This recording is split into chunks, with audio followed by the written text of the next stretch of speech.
वैष्णो देवी, जगत जननी जगत तारिणी। माता के दर्शन मात्र से ही सारे भक्तों के दुख कष्ट पाप सब कट जाते हैं। माता के दरबार में झोली फैलाने वाले को माता कभी खाली हाथ नहीं जाने देती। आपने भी जरूर माता वैष्णो देवी के मंदिर में अपनी हाजिरी लगाई होगी, दर्शन किए होंगे। चलिए आज हम आपको 10 ऐसे रहस्य बताते हैं जो माता वैष्णो देवी से जुड़े हैं।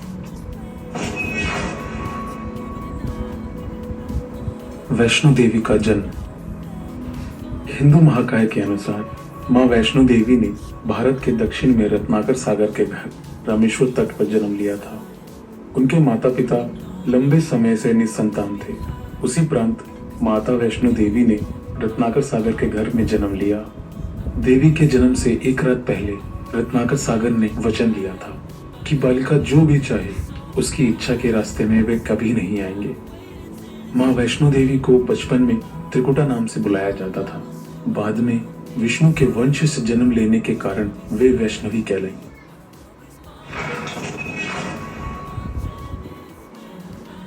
त्रिकुटा और रामेश्वर। रत्नाकर सागर की पुत्री देवी त्रिकुटा को जब 9 वर्ष की उम्र में पता चला कि भगवान विष्णु ने राम के रूप में जन्म लिया है, तब देवी त्रिकुटा ने राम को पति रूप में पाने के लिए तपस्या शुरू कर दी। सीता हरण के बाद जब राम और त्रिकुटा की पहली मुलाकात हुई, तब देवी त्रिकुटा ने राम को पति रूप में पाने की इच्छा प्रकट की। तब भगवान राम ने त्रिकुटा को कहा, मैंने इस अवतार में एक पत्नी व्रत रहने का वचन लिया है। मेरा विवाह सीता से हो चुका है, इसीलिए मैं आपसे विवाह नहीं कर सकता। देवी त्रिकुटा ने जब बहुत विनय किया, तब भगवान राम ने कहा कि लंका से लौटते समय जब मैं आपके पास आऊंगा, तब अगर आपने मुझे पहचान लिया तो मैं आपसे विवाह कर लूंगा। श्री राम अपना वचन निभाने के लिए लंका से लौटकर त्रिकुटा के पास आए, लेकिन भगवान राम की माया के कारण त्रिकुटा उन्हें पहचान न सकी। त्रिकुटा के दुख को दूर करने के लिए श्री राम ने कहा कि देवी, आप त्रिकुटा पर्वत पर स्थित गुफा में जाकर मेरी प्रतीक्षा कीजिए। कलयुग में जब मेरा अवतार होगा तब मैं आपसे विवाह कर लूंगा। तब तक महावीर हनुमान आपकी सेवा में रहेंगे। इसी प्रकार भगवान राम के आदेश के अनुसार आज भी वैष्णो माता प्रतीक्षा कर रही हैं और अपने दरबार में आने वाले भक्तों के दुख दूर कर उनकी झोली भर रही हैं।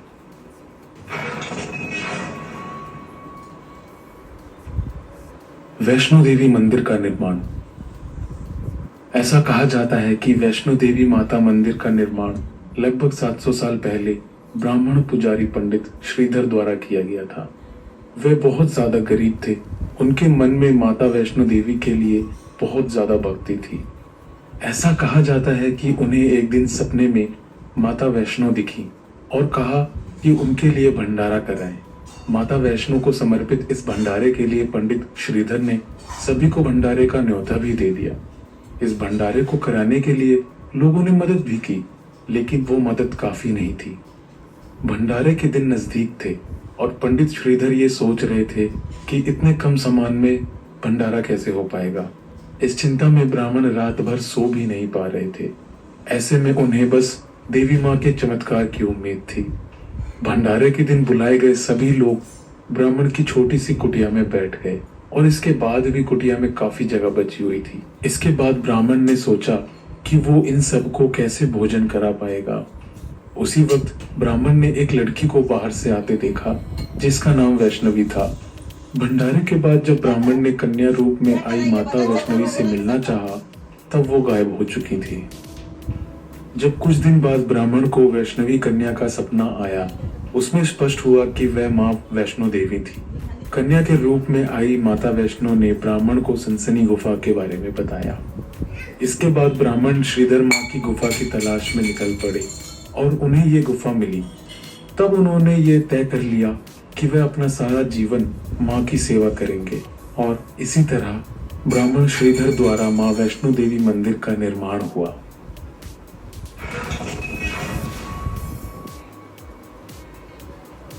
वैष्णो देवी मंदिर की 2 गुफाएं। वैष्णो देवी के मंदिर में एक नहीं बल्कि 2 गुफाएं स्थित हैं, जिसमें से एक गुफा को हम सभी गर्भजून के नाम से जानते हैं, जो त्रिकुटी पर्वत पर स्थित है। उसकी ऊंचाई लगभग 1200 फीट है। ये गुफा अर्धकुंवारी के पास है। जहां मां वैष्णो देवी ने 9 महीने कठोर तपस्या की थी। इस मंदिर की एक और दूसरी गुफा है जो कि भवन के पास स्थित है। इसमें 3 पिंडियों का वास है। ये पिंडियां देवी सरस्वती, लक्ष्मी, काली की हैं। लेकिन माता वैष्णो देवी की यहाँ कोई पिंडी नहीं है। माता वैष्णो देवी यहाँ अदृश्य रूप में मौजूद है। फिर भी यह स्थान वैष्णो देवी तीर्थ कहलाता है। इस गुफा में पवित्र गंगा जल निकलता रहता है। माना जाता है यहाँ कई प्रकार के चमत्कार भी देखने को मिलते हैं। गुफा में भैरव का रहस्य। माता वैष्णो देवी मंदिर में भैरव का शरीर रखा गया है। मां वैष्णो देवी ने भैरव को त्रिशूल से मारा था, जिससे उसका सर उड़कर त्रिकुट पर्वत पर भैरव घाटी में चला गया था, जिसके कारण वहां भैरव मंदिर का निर्माण हुआ था। और तभी से भैरव का शरीर माता वैष्णो देवी के मंदिर में है। कहा जाता है कि अपने वध के बाद भैरव को अपनी भूल का पश्चाताप हुआ और उसने मां से क्षमा की भीख मांगी। माता वैष्णो देवी जानती थी कि उन पर हमला करने के पीछे भैरव की प्रमुख मंशा मोक्ष प्राप्त करने की थी। उन्होंने ना भैरव को पुनर्जन्म के चक्कर से मुक्ति प्रदान की और उसे वरदान देते हुए ये कहा कि मेरे दर्शन तब तक पूरे नहीं होंगे जब तक भक्त मेरे बाद तुम्हारे दर्शन नहीं करेगा। उसी मान्यता के अनुसार आज भी भक्त माता वैष्णो देवी के दर्शन के बाद करीब 2.25 किलोमीटर की चढ़ाई करके भैरव के दर्शन करने जाते हैं। तो दोस्तों, आप भी जब माता वैष्णो देवी के दर्शन करने जाएं तो भैरव के दर्शन जरूर करें।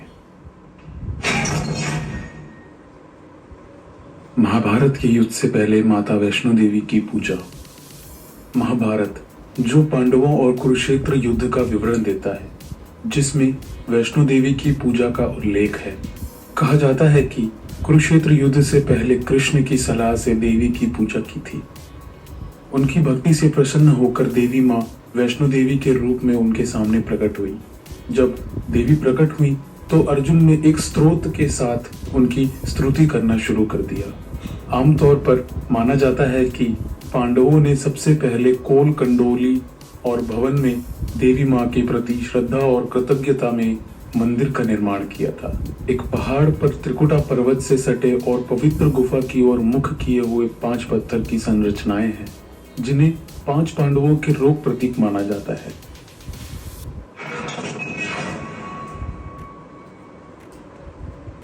गुरु गोविंद सिंह द्वारा किया गया वैष्णो देवी का दौरा।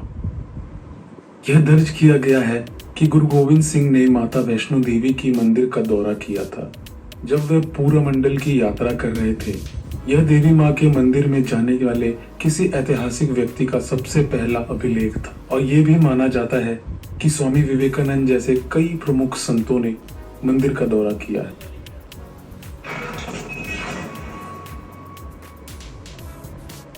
राजस्थान की वैष्णो देवी।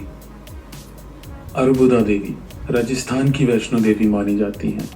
मां कात्यायनी का है रूप उनका।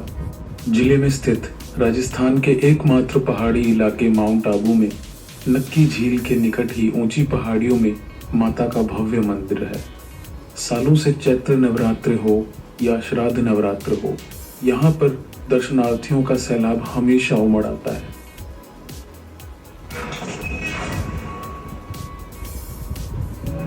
माता वैष्णो देवी मंदिर का रास्ता। बताया जाता है कि माता के दर्शन के लिए जिस रास्ते का इस्तेमाल किया जाता है वह असल में एक प्राकृतिक रास्ता नहीं है, बल्कि यहाँ आने वाले श्रद्धालुओं की बढ़ती संख्या देखते हुए 1977 में इस रास्ते का निर्माण करवाया गया था। तब से लेकर आज भी इसी रास्ते से गुजरकर मां के भक्त उनके दर्शन को जाते हैं और आजकल की तकनीकी व्यवस्थाओं की वजह से आप लोग हेलीकॉप्टर जैसी सेवाओं का भी आनंद ले सकें। मंदिर में भक्तों के द्वारा चढ़ाया गया चढ़ावा।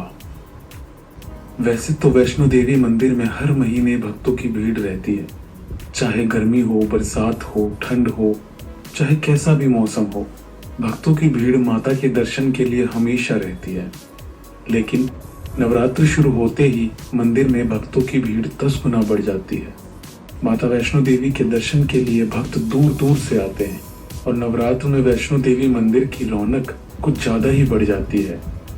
भक्तों द्वारा प्रसाद का दान आदि चढ़ाया जाता है। लेकिन आज हम आपको बताते हैं कि आखिर माता वैष्णो मंदिर में हर वर्ष लगभग भक्तों द्वारा कितना चढ़ावा चढ़ाया जाता है। माता वैष्णो देवी का मंदिर 5वां सबसे अमीर मंदिर है, जहां हर वर्ष लगभग 500 करोड़ की राशि भक्तों द्वारा चढ़ाई जाती है। अब आप अंदाजा लगा सकते हैं कि इस मंदिर का देश में ही नहीं पूरे विश्व में क्या महत्व है। तो दोस्तों,